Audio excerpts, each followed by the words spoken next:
You know, we had some very cutting-edge doctors in osteopath at this conference in terms of getting the medical profession involved with the community.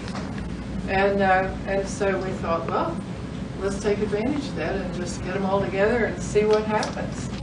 And so I'm Kate Long, and I'm the director of Try This. And I need no introduction.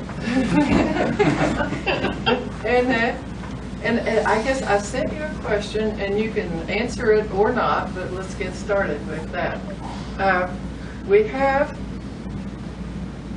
6 allopath and osteopathic physicians who are attending a community health conference at their own expense. You know, and also obviously you think it's important for some reason in your own work or whatever. And I'd like to just know what that is and why you're here and what you do, your thoughts about how we're going to get the medical profession into this movement. So let's start with Dino, because your Williamson Wellness Center is kind of a shining light right now. And so let's start out. Well, I think, you know, personally, just being in Mingo County, you know, like I spoken about earlier, we have many health disparities and rank highly in those within the state. But for me, the importance of being here is, you know, the work that we're doing. We just, you know, it wasn't like we set out to do all this cutting edge stuff. It's just that it kind of happened that way. And we were doing a lot of things, but pulling all the pieces together to get everybody moving kind of in lockstep in the same direction. So that was how we began doing these things. And you know, like I said, we started grassroots without a lot of money, and you get really efficient and really organized when you don't have a lot of money, but you do have the passion and dedication. So being able to translate that into the successes that we've had, that turned into financial success as well with funding opportunities. But I mean, I think the most, to me, what's so attractive and why I would, you know, I come here every year is because being able to interact with, you know, this panel, what you see, I mean, seeing how ideas, taking those ideas and seeing how that may fit in what we're doing or explaining something that we do, and just being able to have that interaction and learn about, you know, successes, failures, because I mean, you know, we've all had failures. I mean, that's how we, you know, beat our heads against the wall and then come up with solutions for what we're doing. I know you're not here yet. I mean, it's just because we've heard so much about just don't take no for an answer, Right. that if you can't go in the front door, go in the back door, and you've got to be willing to do that, because nobody's going to go out there and offer you a silver platter and help you. Right. And I think that's one thing that we all have in common. Yeah. You know, I'm thinking that maybe all of you don't know each other. Rather than me introducing you, and I just said, Dino, just start out, why don't we just have everybody kind of go down and introduce themselves and tell what you do, and then let the conversation kind of go from there. And David, would you start with that? Sure, yeah. My name's David Didden. I'm a family doc in Shepherdstown, West Virginia, and I work where I grew up. And I work part-time as the health officer and physician director of Jefferson County Health Department. I love this state. Dino Beckett, I'm a family physician in Williamson, West Virginia. I have private practice as well as the executive director of the Williamson Health and Wellness, which is a federally qualified health center, and definitely love the state too. I grew up in Williamson, so I have an affinity to be in the area as well. But yeah, just kind of a commitment to making my small contribution and helping push forward.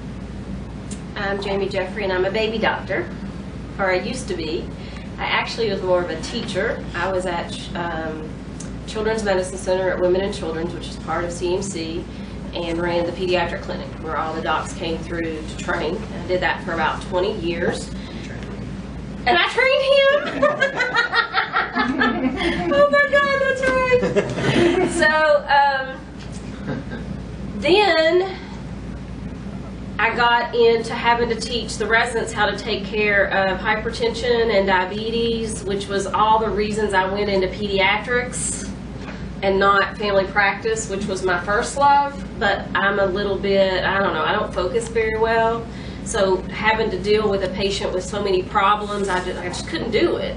And now, guess what I'm doing? I'm doing that in a weight management clinic. So now I spend half my time doing a multidisciplinary pediatric wellness and weight management clinic at CMC Weight Loss Center, and the other half of my time directing Keys for Healthy Kids, which is an obesity prevention initiative that started out as a grant program that I promised my patients and our community that wasn't going to go away. It wasn't going to come and go. When the grant money was gone, we were still going to be there, and I've held true to my promise without much help from CMC. Hi, I'm Kevin Blankenship. I'm an emergency physician from Morgantown. Grew up in southern West Virginia. Lived here all my life. Went on a personal journey with my son. He's addicted to narcotics a couple of years ago, and have basically rededicated myself professionally to trying to do something about the issue that we face in West Virginia. I just opened an addiction recovery program in Aurora, West Virginia. We opened their doors a month ago. Started thinking about this 14 months ago. So in 13 months, we went from thinking about it to getting it open. I mean, we've got 2 people dying every day in our state from an overdose. So I really didn't want to waste time perfecting this. I tell everybody we're flying this plane as we're building it. But I didn't want to waste a lot of time with it. So we're up and running. We're trying to, I found out pretty quickly with trying to find a place for my son that, West Virginia, we're always ranking in these terrible polls, and this is one of them. But we don't have a lot to offer people who are struggling with addiction. So I was trying to start something in this state that could possibly be a paradigm shift in the recovery world, so the West Virginia could be put on the map for doing something positive for addiction rather than always negative for addiction. Our program is a 6-month program. It's a residential program. It is multifaceted in that it has elements of 12-step, elements of Eastern philosophy, Buddhism, farming, recreational therapy, yoga, meditation, arts and music therapy. So we're throwing everything out on the table to try to find the one thing that clicks for each of these guys. We're open for 18 to 25-year-old males right now. I'm Mark Cucasella. I'm a physician in Shepherdstown, West Virginia, and Davestown, and I want to learn what Kevin's doing because this is my world. I'm a hospital doc, so every night on call, at least one patient comes in either needing to be resuscitated or resuscitated in the field, and I don't have a good place to help them when they get out. It's the no-win situation. I'm probably here with Kate because I build trails and I'd like to start running groups. So I happen to be a doc. So we just talked about the trails, and that's kind of how I ended up back in West Virginia because they had great trails here when I was a kid. Went out west to live with the military and then needed to move back home for family reasons. And every place that I grew up looked like a big parking lot because of suburbanization. And we took a little trip out to Harper's Ferry to visit a residency program, and I ran on a trail that I remembered distinctly as a child, and I'm like, okay, we'll do an experiment here and come back, and that was 11 years ago. What I do clinically is right now I'm really involved with trying to teach medical students why we become obese and get rid of the bias that it's some moral human flaw that somehow 40 years ago got its way into the gene pool. So, and they get it. And it's bottom up. We have the largest low carbohydrate support group in the country now because it's spreading grassroots. So now we got to come around when it's happening. That's not a paradox. That's an explanation. All right. So that's my turn. We'll talk a little more about that.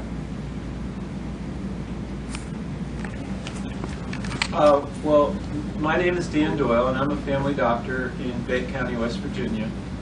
And I don't mean any disrespect to the people here, but Kate told me I was coming to talk with a group of other physicians. So unless it becomes hopeless, I'm here to talk to you guys.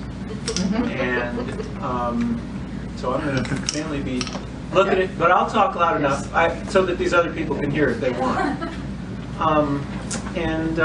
So I guess I'm kind of like Mark. I heard Dave and Dino speak earlier today, so I have some idea what they do, and I heard you speak a few minutes ago, and you're a pediatrician. I am. Where? In Charleston at CMC. Charleston, okay. And Kevin, is it Kevin? Mm-hmm. And I just missed what you were saying. Where are you? I'm in Morgantown. Morgantown, okay. Sounds like you're doing addiction treatment? Great. So I basically am a family physician working in a community health center, New River Health Center in Fayette County. This is my 38th year working there. I also work at Cabin Creek Health Center 1 day a week as a family physician. I basically do patient care 3 days a week, and then I do kind of stuff like this 1 to 1.5 days a week. Some practice-based research. Doing a lot of work right now with pulmonary rehabilitation. But one of the reasons I was interested in this conversation is that I feel like I didn't think I was burnout, but being here makes me think I am burnout because I feel such pessimism about allopathic medicine. And I heard that from Dave and from Mark, and so I really share that with you. But I also heard you talk about relationships, which I think it might be our redemption. And so in some way, and then I really should be retired, but I don't want to stop, but I'm not sure if it's because I don't know what else. It's not that I don't know what else to do. It's partly being afraid to not keep doing what I know how to do, but it's also feeling like there is, even though I'm basically a drug pusher, I do think that there is something redeeming in listening to people. But the problem is, what I hear people saying is like that lady that stood up this morning who said, 5 years ago I was on Social Security disability and I was, totally messed up. I mean, I just listen to that all day long. It's really depressing. And so I'm kind of hoping that I will get some inspiration from you guys and maybe some insight about whether I should just stop pushing drugs and work with a bike club and work with kids in after-school programs. The answer is yes. Okay, well, or something. Or go fishing. Well, I'd love to hear that. Yeah. Or if you have the capacity to break down the structures that are driving the patient care relationships into those types that leave you feeling burned out. You know what burns me out? Is sitting for an hour completing an EMR so that I can From 9 to 11 o'clock at night. So it's called date night with your EHR. Absolutely. You got a glass of Chardonnay, and you pull up your EHR and you document because you're not going to get paid unless you do that. So I have a micro practice. Patch Adams told me about it. It's Ideal Medical Practice is the model. There's a whole group of physicians out there who are writing about it, blogging about it, and connecting about it. A busy day for me is 10 patients. I take an hour for every new patient, a half an hour minimum for a sick visit. Many of those chronic care and follow visits are an hour long.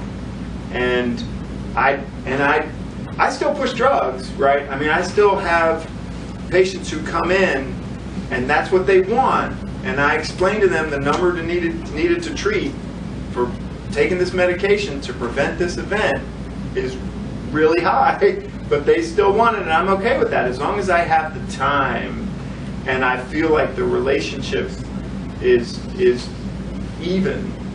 Then I feel like that's their decision, and I'm okay with that. If I'm not doing harm, if I feel like the benefit, is greater than the risk, then I'm okay with it, and I'm moving even closer towards a more robust experience without that date night with the EHR by trying to pilot a value-based care, direct patient care model where I get paid $500 for an annual visit and 3 subsequent quarterly chronic disease or preventive health booster visits, and that's it. And I believe I can build a model where patients can restructure their insurance company, their insurance premiums and so forth, to a high deductible plan, and they can afford that, and then they don't pay for sick visits. Let's go back a little bit. You said yes, you should. What do you mean by that? I mean, kind of like what he's talking about, as far as we're really good because we learn in medical school how to write that prescription and fix that problem through microbiology, pharmacology, da-da-da-da-da. But what we didn't learn was perhaps that when you have arthritis, if you would do a pull class, that would help just as much as those non-steroidals that's then going to cause your ulcer, that's then going to cause...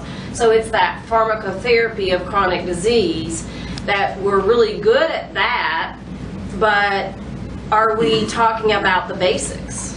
Are we talking about the foods that can help arthritis? Are we talking about the appropriate exercise? It's like we've gone to the top of the pyramid and we learned about the base of the pyramid in medical school. Well, actually I didn't learn any nutrition in medical school. But we have this basis pyramid, and it seems like the medical community has gone straight to the top, and now we're here and we're living there and we can't get back to the basics. So like one of the things I talk about, and we do early child care work, and one of the things I talk about in early child care work, when we did an assessment of our system, only 11% of their professional development was about nutrition and physical activity. But think of a 2-year-old. If you have a 2-year-old that's been well fed, which means no juice or no sugar, and they've had their nap, your child care center is going to run a hell of a lot better with those 2-year-olds than the ones that came in with the donut, had candy and circle time for rewards. And I'm of course relating that to my pediatric practice because that's what I know. But I'm seeing adult patients now that are 10 years old because they have 10 to 12 diagnoses and are on medicine that I learned how to do in geriatrics at Marshall.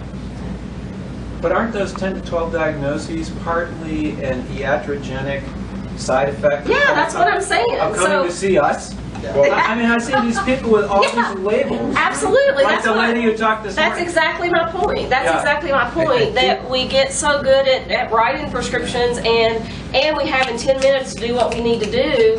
But when are we going to come back to the basics? And I always remember teaching the residents that, okay, do never write a prescription for an allergy medicine without telling them the environmental change that you need to do as well. So for instance, if you're allergic to grass and you mow the yard, go in and take a shower right after you mow the yard. You see? So that prescription just has to go with that advice. And we've got good at the prescription and we suck at the advice. Well, I'm sorry, one that's the takes way I 1 see minute it. and the other takes 15 minutes. Absolutely. How do we get doctors prescribing prevention? I mean, is there any point in trying?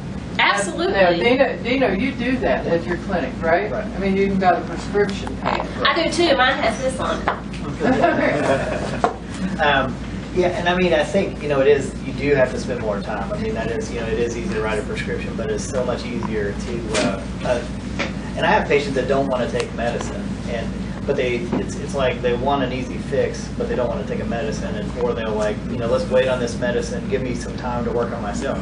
And I'll do that, but there comes a checklist of, all right, these are the things you need to be doing if you're going to work on this on your own. This is something that you need to do, and part of that may be a prescription for, fresh produce or exercise or something like that.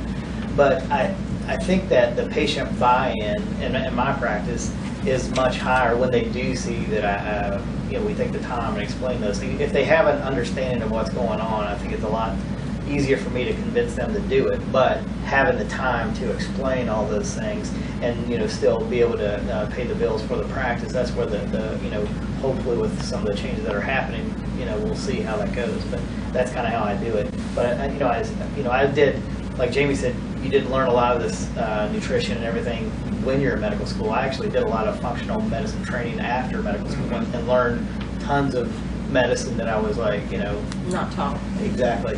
And that is more of what I put in my practice than traditional medicine lectures that are very old now, since I've been out. But then also looking at the alternative practice models too, it's all that's appealing. But when you look at, can you provide this care and be compensated, to keep the doors open, to keep having patients be able to come in and have access to you. So there's a whole lot of fine line dancing when you're trying to do all of that. And I think what's happening is, I know there's an old Albert Einstein quote, and I wish I could remember it right now because I would really impress you, but I can't remember it. Can't solve problems with the next thing you created. Doing the same thing over and over and expecting the same result. Yes, that's the one. Woo! You guys are just awesome, right? So one of the things, there's another one too, because what's happening is physicians in general are being, and I don't want to spin about payment and reimbursement because that's not what this is about, but that's the reality. Okay. Do you know what I mean? So you figured it out. I mean, you're just like my hero. You figured it out. But I'll tell you that what's happening and what I hear from the higher ups at CMC is that we're being paid to do it this way. So we're going to continue to do it that way, which is patient volume. Until the system changes and we're at value-based care. Well, what the heck are we supposed to do in between time? And that's where we are. Both. But it doesn't work. I know, I agree. It simply doesn't Your work. problem. Well, your community health centers where you work you have community health workers, for instance, and that isn't the physician going out into the community, but it's you have some influence over that happening. We're trying to figure out and try this. How do we approach the medical community, or do we? I want to hear what Kevin is going to say something. Yeah. I think what we need to do is exactly what we're doing right here. We've got to get out and start being more involved in stuff. I think physicians, we're not no different than anyone else. We're not special. We're a microcosm of what this country has become. Yeah. We want to be serviced now. We want to be fixed now. This is what led to addiction, the way that it's rampant right now. I can't feel pain. I can't feel anxiety. I can't feel depression. Somebody's got to fix this. I can't deal with it. And that's what has driven our practices, to have a patient every 10 minutes and to write them this prescription, move on to the next one, get paid, and go on about our business. That's society. That's our kids on our video games. That's our drive-through food that we're eating and making ourselves obese with. That's our, I can't stand to be alone, so I'm going to eat until I'm 350 pounds. That is where we've become as a country. I mean, we consume 80% of the world's narcotics, and we're 5% of the population because we can't stand pain. We can't stand the thought of pain or the fear of pain. And that's I mean, we're not special in this. So do you think it boils down to mental health and coping as a root cause? I think it boils down to change. It's going to be a generational paradigm shift for this country to get back where it needs to go. We're not going to fix this tonight. We're not going to fix it tomorrow. But this is where it starts. It starts by being transparent, being honest, and being compassionate. If we can start talking to one another and dealing, rather than sitting across from my 350-pound patient and saying, you're fat and we need to do something about this, talk to her about why she's fat. You know, what's going on? What are you suffering with? What's the thing that's eating at you that you can't stand being alone, or where's the anxiety coming from? Or what's your metabolic disorder that got you in this place? Maybe it's not your fault at all. Wow. Those are pretty different. I mean, those are pretty different approaches, although they're not necessarily antagonistic. No, No, they're not. Because there is medicine to be practiced. Don't get me wrong. I just think that our biggest problem right now is a human problem. I think our problem is a relationship problem with ourselves and with each other. I think we've lost the ability to be human beings somewhere along the line. We quit caring about each other and we quit interacting with each other, and we want to be like this. Right. I think the nexus between those two is kind of what Mark's doing. When you give someone a discrete behavior change that has to do with what they decide to put in their mouth, and you develop a relationship with them so that they've built trust with you, then you can go to them with this approach of reducing their simple carbohydrate intake, and you can get them together in a group of 400 people who want to learn about a lifestyle approach, and you've blended that science and the relationship, and it happens in A couple of quick comments for Dan. Number one, on the burnout. So I was burnt out, and I think every family doc is. And then somehow I had to decide, I couldn't go, it hit me that if I go to work every day and I'm working my butt off, that at the end of the day, I don't really think anyone needed me. That wasn't. And then I took a 6-month sabbatical for the Air Force to do a project, and I came back and I got to do something where at the end of the day, I feel like that person needed me. So I think like right there, that's burnout in a sentence. So you gotta, and I think so many, I mean, half of my field is burnout.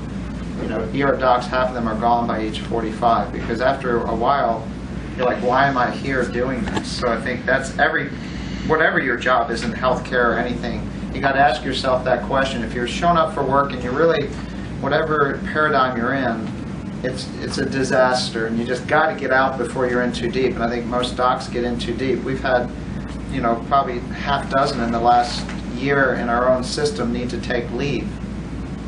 Got to that point. All right, then, so how do we fix this? And what are doctors' roles? So doctors move with the herd and are very resistant to change. So if society's waiting for the doctors to create better health, again, it's not going to happen. So what is going to change the world is going to be technology and social media, because that's how things escalate, with good information. So that is where we are now. So support systems that don't involve, if there's 30 million type 2 diabetics in the New York Northeast corridor, and they need a 1 hour, even the DPP, 16 one-on-one 1 hour sessions with a culturally relevant certified nutritionist for 100 million diabetics in the country, it's not real. So you have, I mean, we have to, I don't have all the answers, but I'm working with some projects now which involve ramping it up with virtual support, because we're all on these phones, but you have to have some way to cover a lot of people with very quick, simple information. Just, you're there for him. I mean, Dave's driving. I mean, I'm getting texts. He's getting texts from his patients. It takes you 10 seconds to reply back, but you may have just kept that person on the right track in 10 seconds, and that made me feel like I was of worth to something that day. It's not 10 seconds out of my day. It was like, that was why I'm here. Well, we're kind of, I'm aware for each one of you that you're doing things in the community that are really helpful, and they're very much in line with what Try This is about.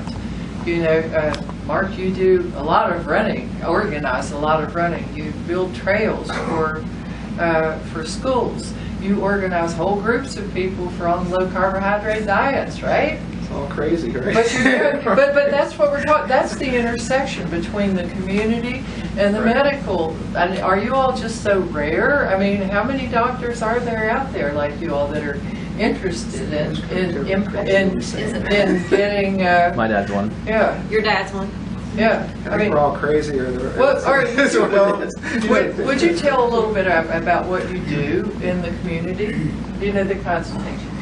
Yeah, I mean, I raise money for school trails. I own a little running store because people are hurt running, and they're told to stop running and put on big bulky shoes that brace their foot.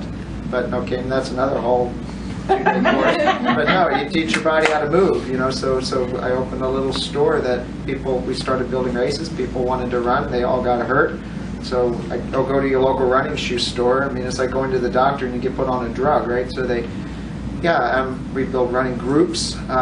Kids need to get outside, you know, there's food deserts, and there's fitness deserts, exercise deserts. We have a double SNAP program at the farmer market, because if you go to your grocery store, even if you have SNAP and you can get vegetables, the comfortable choice always wins. Do you take the escalator or do you take the stairs for example? So we need to build environments where people get educated and can double their value at a farmer market, but there is no bad choice at the farmer market. So they're going to actually have to go buy good food because the donuts aren't there. I mean, there's all kinds of different things, but it takes a team. You know, I've got a lot of people helping, you know, volunteers, you know, and then doctors like Dave, you know, people get on board when they start, they see their own elephant in the room. I mean, I have pre-diabetes or diabetes, however you want to define it. So I have it talking out of my mouth. I mean, it's real. I have it. So. Do you think of yourself as doing that as a doctor? You know, all those things, organizing races and so forth, or are you just doing that as Mark Kukas? No, I think we have to embed. I'm a family doc, so that's our role, is to help educate in health, and you got to show up. And I like it. I mean, it keeps my health good. If I'm outside, you know, on a group run with people, it's all good. So, you know, I mean, that's what a lot of folks, you know, up on the stage are doing in whatever field it is, you know, with youth or, you know, addiction. Dino's got his hands in so many things, Dave. So it's not just me. It's a lot of people out there doing this. Some of the rest of you describe what you do for the community and in the community. And it's funny, when I ask doctors this, they talk about their offices first and the traditional, you know, medical stuff. But what I'm trying to get is do you as a doctor, when you go out and get kids gardening, are you thinking about you're doing that as a doctor? Well, but that's how it started out, because, I mean, it started out asking patients to do things that they weren't able to do because their communities didn't support it. You know, so my favorite story is about my little patient, Deshaun, who lived on the west side of Charleston, which is one of the roughest parts of Charleston. And he was on 3 blood pressure medicines as a teenager because of how rapid he gained weight, and this was because he was in high school and he was eating crap, and he actually played about 6 hours of video games a day. So he joined Healthy Kids Weight Management Program, and I wish I could tell you that our magic saved him, but what saved him is that he moved from the west side of Charleston to South Charleston, right by a cemetery. And he was able to get out and walk and ride his bike, and they lived right by a grocery store so that he could walk there. And he's now 12 years out from Healthy Kids Clinic. He is a medical assistant. He was failing when we had him before. I saw his life change, and it started making me ask the patients, why can't you do that? What's getting in your way? Now, motivational interviewing training helped with that, but it was really just, I don't think I'm asking the right questions, and I'm responsible for teaching young doctors how to do this, so I think I've got to get this right, you know? And it was really stopping to ask them that. And when I started looking at that more and looking at more of the public health model and figuring out that what's happening in our offices was really only responsible for 10 to 20, depending on whose little model you look at, for 10 to 20% of health, I think I went into medical school for health. I mean, I went into medical school for health. So I was like you come to a point that you become disillusioned, and who are you and what are you doing? And so me, yes, it was actually going in and doing community assessments to figure out where I could make a bigger difference. Do you know what I mean? Because I put in long hours, I'm a little bit OCD, I'm worn out by the end of the day, my family suffered, and you look at that and you have to sometimes get back and look, and you say, and what for? So you feel like you're putting your heart and soul into things, but then you're not seeing that reward. And everybody wants that. It doesn't matter if you're a doctor or not.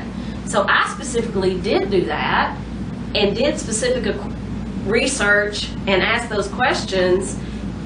And as far as obesity prevention, I kept getting earlier and earlier and earlier. And now we're working in child care centers, because not that I don't love y'all, but I think old farts are just, I just don't know. I mean, you all want to do it, go for it. But I want to start with the babies and the kiddos and teach them what it feels like to eat real food and how better they feel when they've had a nap and they've eaten real food and not been raised on beer, which is juice and kids. And so for me, it was very specific and planned, right? But the more I've worked in the community, the harder it's been to be a doctor. Practice and make money. Right. And that, so I'm one person and I have my foot in two worlds, and I'm now doing the splits. So now you're a healer. It's, yeah, that's great. You said now you're a healer instead of a doctor, because that was my question for as a layperson. Do you consider your piecework being a doctor? Because you say on one hand I'm being a doctor, and on the other hand I'm being in the community. And at what point do doctors consider their community work as part of doctoring? Okay, here's a term, and I used it. I gave one of those TED Talks to a bunch of kids a couple years ago, and I used the term medical home's backyard. Because when you were a kid, or I was a kid, health is in the backyard, and this is what Try This is. Try This is the backyard. I mean, I'm a doc. You can end up in my hospital. Yeah, that's the medical home or the clinic. So that's the medical home to do the medical things which are needed at specific times. But the backyard is where the health is, and I think that's like if you are in medicine, we have to realize let's partner. I mean, the medical home medical home's not bad. It's just not for health. It's for sick care. And let's just get over it and move forward. Right. Unless it's making people sick. Yes, it does. Yeah. Because we built the model thinking that's where you go for health, right? Right. I need my health check at the doctor's office. Right. Or you go for your pain or your sadness or your loneliness. And you get go to medicine. the park. Right. Yeah. Yeah, we need to flip it. Well, here's I hope an inspiring story about how I've been allowed to be just a member of the community who cares, right? Doctor, Doctor, father, whatever, grandparent. Annie's dad. That's what people refer to me. And it just occurred within the last 45 minutes, and it's how you and Stephen and all the Try This people are creating this transformation. So I, as a health officer, I have been able to collaborate and be a convener of like-minded partners in the community to work towards these changes. And one of those partners is a social service agency where I go and do this value-based, I call it value-based care, it doesn't fit the financial definition, but where I go and I see people for free, basically. So there are other funds that allow me to see these folks. And I saw someone who's addicted to heroin. And we were talking about harm reduction. He was saying, yeah, I would take some of those needles. And he showed me his arms because he reuses the same needles over and over. And he gets cellulitis and edema, swelling, because he's not willing to share needles with somebody. And we talked about the type of recovery place where the principles that I espouse for recovery are actively applied. And he couldn't go because it is $40,000 a month. And so we talked about ways we could help, overcome that and apply those principles as an outpatient. And then I was in a meeting with Kevin, and I heard about Jacob's Ladder, and I looked at his website, and I saw what he's doing, and I sent a text to this patient with that link, and I said, here's what I'm talking about. And he called me up and said, I didn't get the link, but I saw that you called. What's going on? And I looked it up and I said, it's 304-239-1214 is your phone number. I just told him. That's impressive. And so that's what this type of breaking down the paradigm allows us to do, is to forge these types of relationships one person at a time. So thank you. Thank you. Thank you.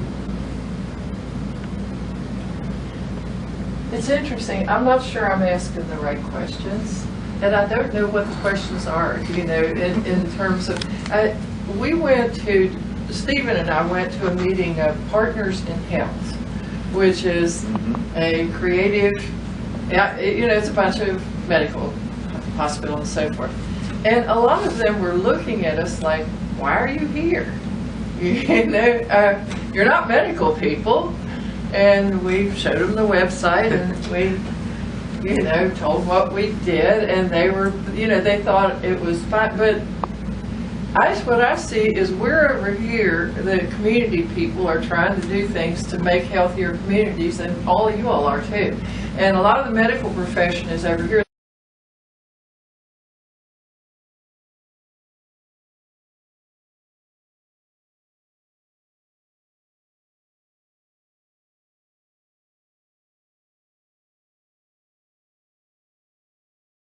And there's this bridge in between. And how do we get across the bridge? How do There's a big gorge in between with no bridge. All right. Haven't built the bridge yet. Is, No, I don't think is the it bridge a is nonsense built. question? I mean, I just don't think. I mean, I think. Go ahead. Bill, with you know, my experience, you know, we talk about hitting the wall. I hit a wall and was burnt out, and that kind of began my journey on, you know, what to figure out was going to help me out.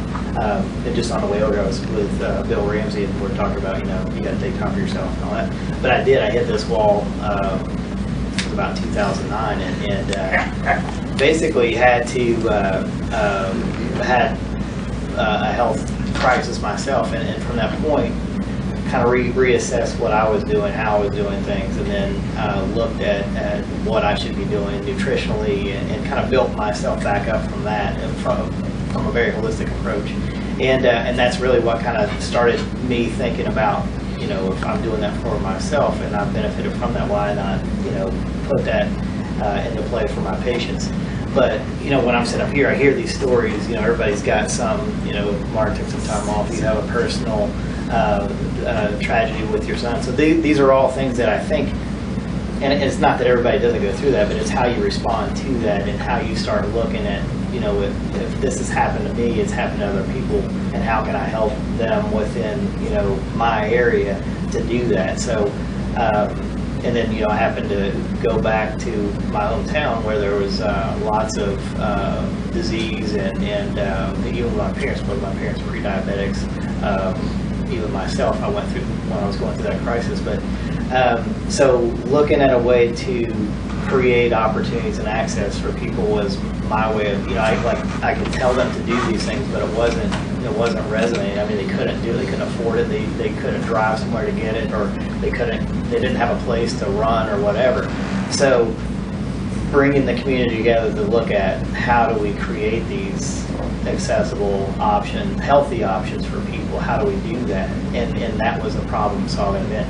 And I think that, you know, you're seeing I mean, you know, wherever you go, I mean, they're talking about stories about people, what like these panelists are doing, and how successful they are. So the medical community is, I think if we don't feel that we can write a prescription for something that it's, you know, there's no value in what we're doing, but now they're kind of have to come along because of changes that are happening in medicine, but also just the successes. You have more success with having a personal relationship with your patient, being able to relate with them, and to let them know that you empathize with them, as opposed to saying, you know, like you say, you're fat, take this, and you're gonna.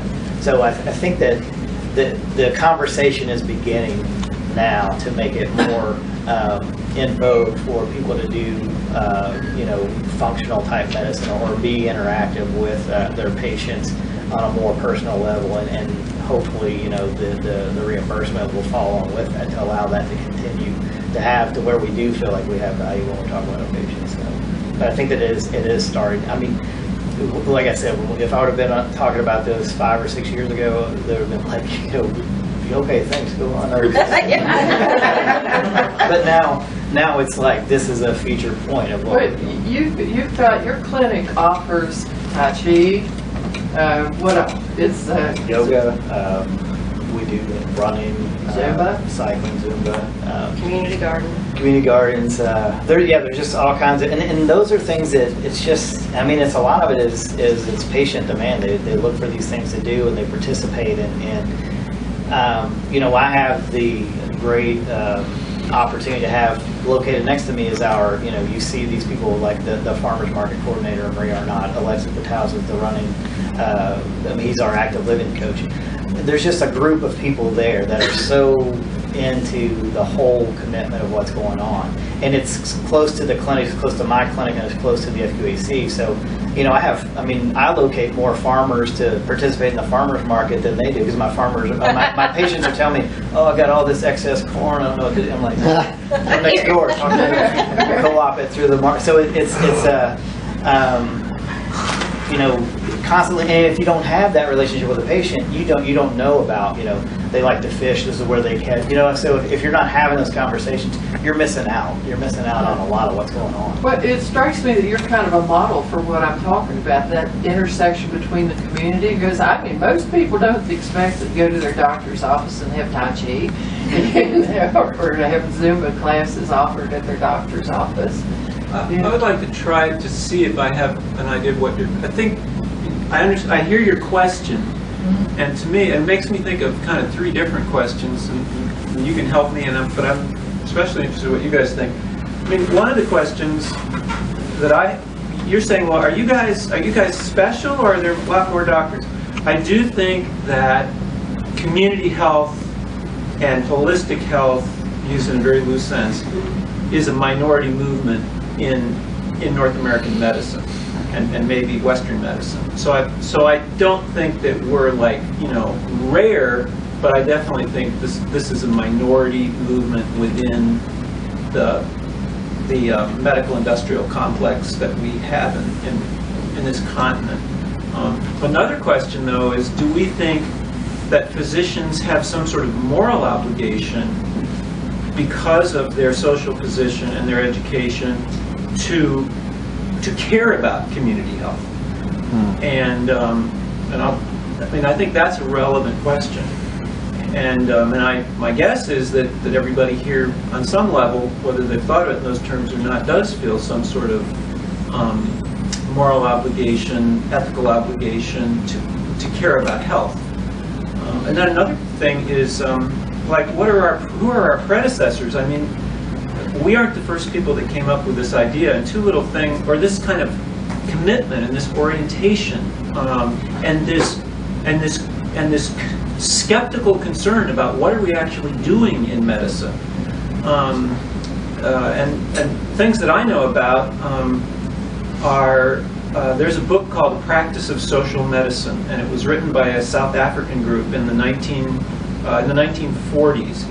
And a medical student from New York City went and worked with that group before before the government changed in South Africa in 1948 from the Union government to the I forget what it was called, but it was the really beginning of heavy-duty apartheid from 1948 till 1990. And that group of doctors were basically running community health centers all through the country that were had gardens, that were focusing on just the same kind of garden stuff that we're talking about. We're focusing on employment for people. And when the new government, the nationalist government, kind of defunded them, those doctors dispersed to different countries of the world. But they wrote this book called The Practice of Social Medicine. The doctor who worked with them as a medical student is named Jack Geiger. And Jack Geiger came back, and in the 60s helped start the first two community health centers in the country, one at Mound Bayou, Mississippi, and one in Columbia Point Housing Project. And really, those health centers are the predecessors of our federally qualified, of our FQHCs. And in Mound Bayou, Mississippi, they were doing gardens, they were doing early childhood education, they were concerned about employment opportunities for people, they were working with youth in the schools. So we are part of a long tradition of this interest and getting organized to do it. And I do think that as physicians, some of our training is relevant to community health. So I don't think that the way that the economic mode of practice that we have been forced into is pro-health at all. But I do think that we have a skill set that could be useful to groups like yours, if we can see the importance of what you're doing, and if we choose to make our skills available to it. I mean, that's how I see the bridge. I have a follow-up to that. The model that Williamson Health and Wellness is the Jack Geiger model. That's where we got the idea. Working with Sydney Clark and Emily Clark, the doctors in South Africa. Yep. So the whole motivation, I mean, we started as a free clinic in my office, and then by studying that we were going to go through this FQHC process, we wanted to find a model, and then we did this model, exactly what Dan's talking about. But the thing that was most striking to me is that, you know, it wasn't only healthcare. It was, they were looking at housing, they were looking at entrepreneurship, they were looking at co-ops, all these different things to help, not only from a health standpoint, but health also includes, you know, shelter. It includes all these other types of things. But the thing that was, this is a funny story, because we started our model and we started getting all this national recognition with the Robert Wood Johnson Foundation. And I got a call from the director of the dean of the Health Science Center in Mississippi, University of Mississippi. And he's like, you know, I'm really inspired by what we're hearing, what's going on in Williamson, West Virginia. And you know, we would like to send a team there to learn this Williamson model. And I'm sitting here like, okay, and you know, the model that I'm using is the model that Jack Iger started in Mount Bayou, where he was wanting to start. But so that was kind of okay. But you know how close we are to Mississippi. Exactly. Thank God for Mississippi, baby. But yeah, so that, I agree totally with you know, how, I mean, that's how we set, you know, forth the path to do the programs that we're doing, was with that model in mind. And then, like I said, you know, people from the government, we were at the White House Rural Health Conference, and they're like, where did this model come from? Like, it came from you guys. Do you think that model is one that other communities can adopt? Oh, yeah. I mean, rural communities, definitely. You know, there's not a community in West Virginia that... But not in Charleston. Well, I think it's to try this model with the prescription pad taken out, which is a big improvement, maybe. No, you can still write prescriptions. I write prescriptions for 5, 2, 1, and 0. It's just a different kind of prescription. Yeah. Mark, aren't you trying to start a chapter of lifestyle medicine? We started what's called a medical interest group in the American Academy of Family Physicians, which is actually, you know, the proper form. So even the terms are getting contaminated by, you know, a lot of charlatans out there looking to make a buck. So you'll hear the term lifestyle medicine, and there'll be someone who took a weekend course or functional medicine, or selling supplements or products, and they don't see patients. They've never seen patients. So the whole world of this is really being, I don't even know what the right term is, but like people market themselves as this stuff, and you don't know what it is. And there could be all, they may know nothing about anything. And so we're within the AAFP, we're trying to at least understand what it is we're talking about. What are these determinants of health? You know, and you know, the South African model, you know, of looking at the community. So hopefully it's a place to start a conversation and just post things, because it is social media and sharing. You know, read this and yeah, I mean, maybe bottom up it'll start happening with medical residents, medical students. There's a medical student now up in Albany who has, it's called thepalette.org, who he spent 2 years doing research with Dr. David Ludwig and Gary Taubes. So this medical student gets it, you know. So there's Ludwig is in Fed Up. Have you watched Fed Up? Yeah, Ludwig, yeah, Ludwig, yep, and Lustig, both are in that. I think like both of them are. Yeah, so he's, you know, you get enough pieces together and maybe start a conversation within those. I want it to go correct, because I don't want this lifestyle movement to be doing the insanity, right? Right. Well, okay, here's a bunch of lifestyle people saying, well, just get off your butt and exercise 3 hours and restrict calories because it works for me, or something, and then like it doesn't, they don't understand. It's just more catastrophe. So I don't know where it's going to go, but I'm trying to help people like think of things and try things themselves. I could be absolutely wrong. You know, over half of what we've learned in medical school is absolutely wrong. We just don't know what half that is. We know some of this. Yeah. The basic science and history is correct. You know, so basic science is correct. Clinical trials. There was even an article published. It was in the Wall Street Journal last week that was about all the retracted scientific studies. It's huge. It's escalating. These are scientific studies that we're basing clinical guidelines on, which are based on an industrial model. A clinical guideline is an industrial model. It doesn't acknowledge that Dave's a patient, and because his blood pressure is 140 over 90, and the new SPRINT trial says, well, 120 over 70 might be better if I treat 130, put him on a medicine. But no, I need to have a conversation with Dave and say, well, it might, But here's this other alternative. You could just not drink 16 Mountain Dews a day and get off the tobacco. Try this. Try this, right? And I guarantee you in a day your blood pressure is good. Numbers needed to treat 1, right? Medical students don't learn medical statistics. Right.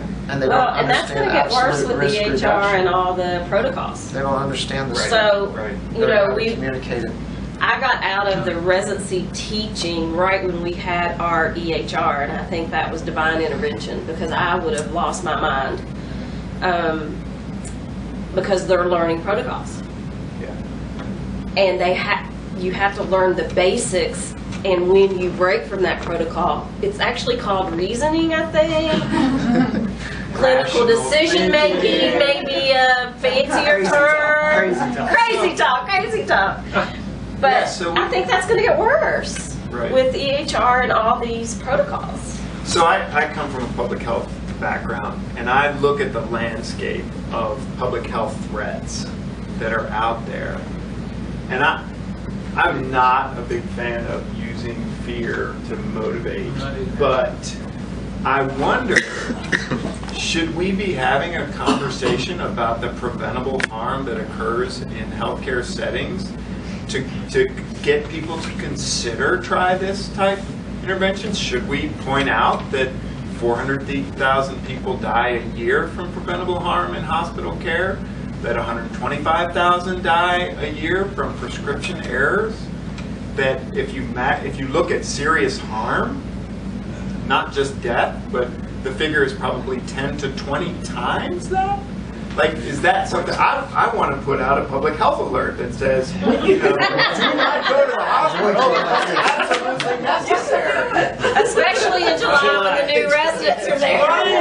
Right, I mean, and Especially after July 1st. like you talk about the elephant in the room, right? I mean, that's an elephant in the room. That's been studied, actually. Oh, it's true. Yeah. Absolutely. Oh yeah, and It's really true, I hate to say people it. with addictions say, "Oh man, I can't wait until July because I'm going to go in and all these new Absolutely. interns are going, and I know that they're going to." They know. They're absolutely right They for know. that Absolutely. 120 Percocets.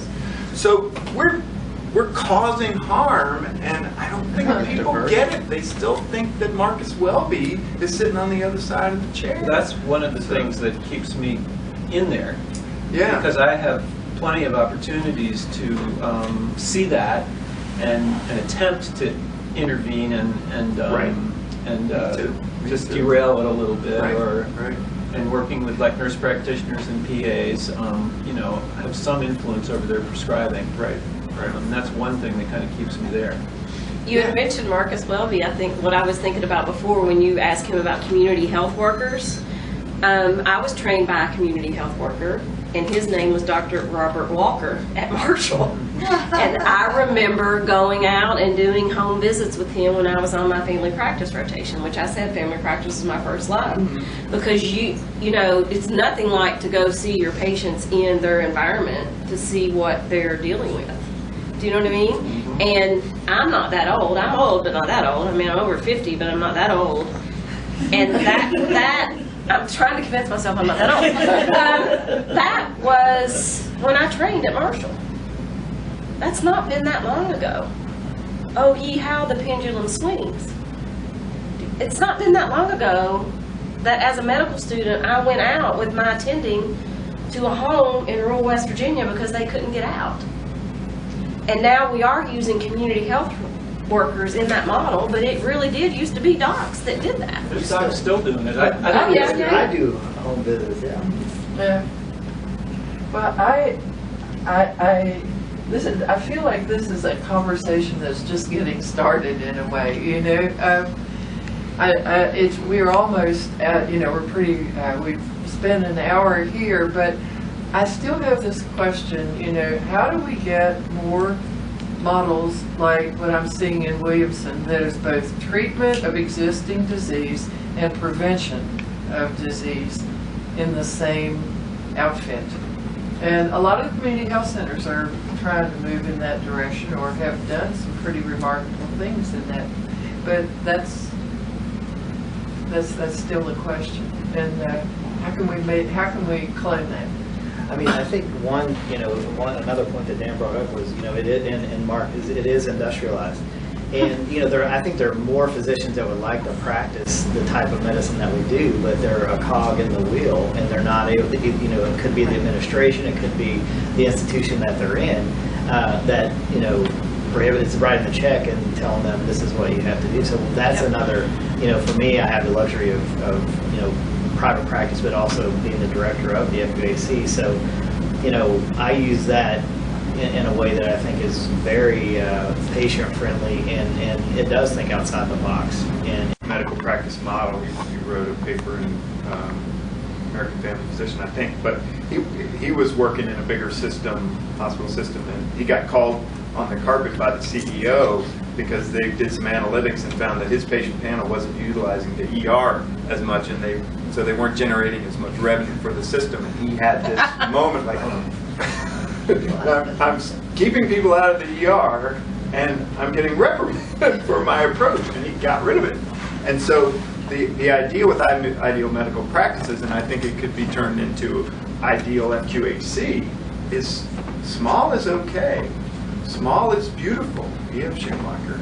You create a small set of relationships where you keep your overhead reasonable, right? So you're not hiring people to do every little task. You do your own nursing. You give the enemas if you have to, right? And so you're not constantly on that gerbil wheel having to do more and more volume to cover all the overhead for your practice. And you keep it simple, and you limit it to 500, 1,000 patients in your panel, and then you glow when you come to it. You're like, I'm so happy doing what I do. Why don't you do it?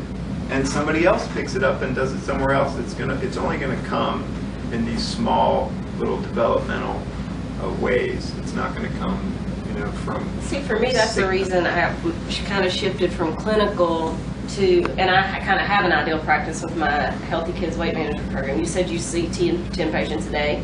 I do too. I have an hour for a new patient, which drives Jeff Good crazy. But I can show my results. But then I looked at the work I had done over a 3-year period and the patients that had stayed with me that I could follow and track long term, and there were 65 patients. And the results were great. They were awesome.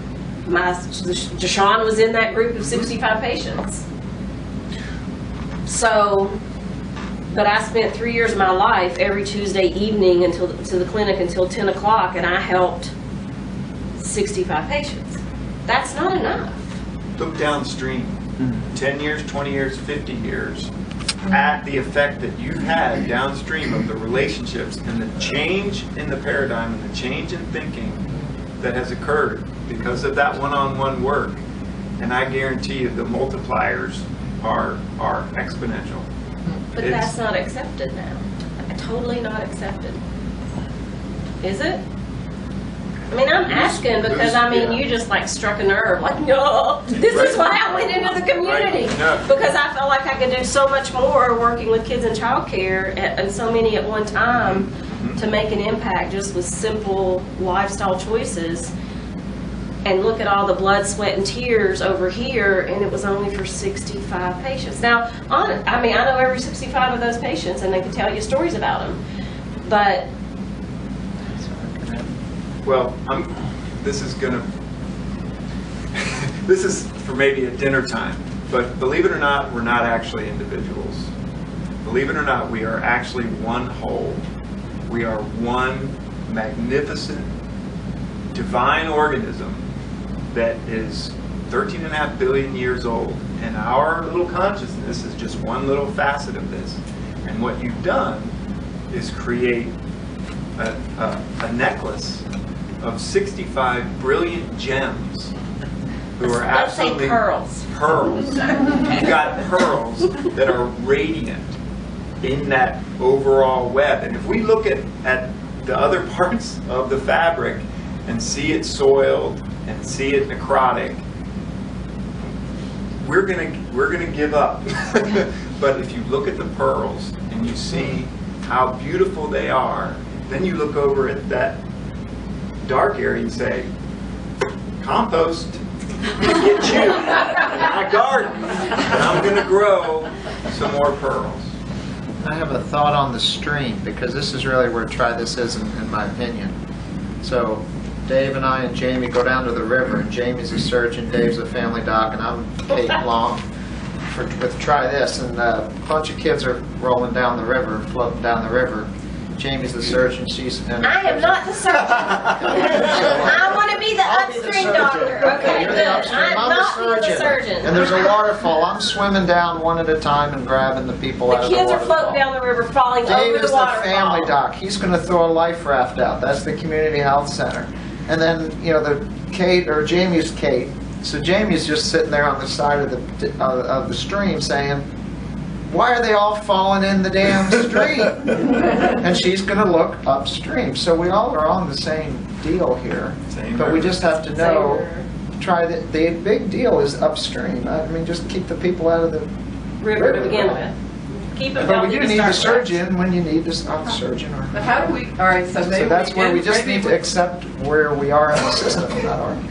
Maybe we have arrived at a question. How do we get the medical profession to look upstream? Exactly.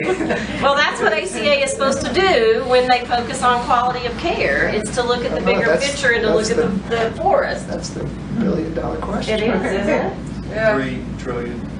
It's not making money. It's not. It is making tons of money. I mean, it's working wonderfully to make money, and Without so, the upstreamers. The Yeah, I mean, downstreamers why look making money. upstream? I mean, why, if the money's coming, that's money that's coming downstream, and we're pulling it out like crazy. There's no incentive in the medical system for people to be well. No. I mean, but that's just what But it there is an incentive in society. In society, but And not so in the it's medical a lot system. bigger than the medical profession. that's why- And I feel like that's why we're here. Go upstream. We're coming to you because we see that you've got something that makes sense. For those who want to look upstream, this is where to be, I would say.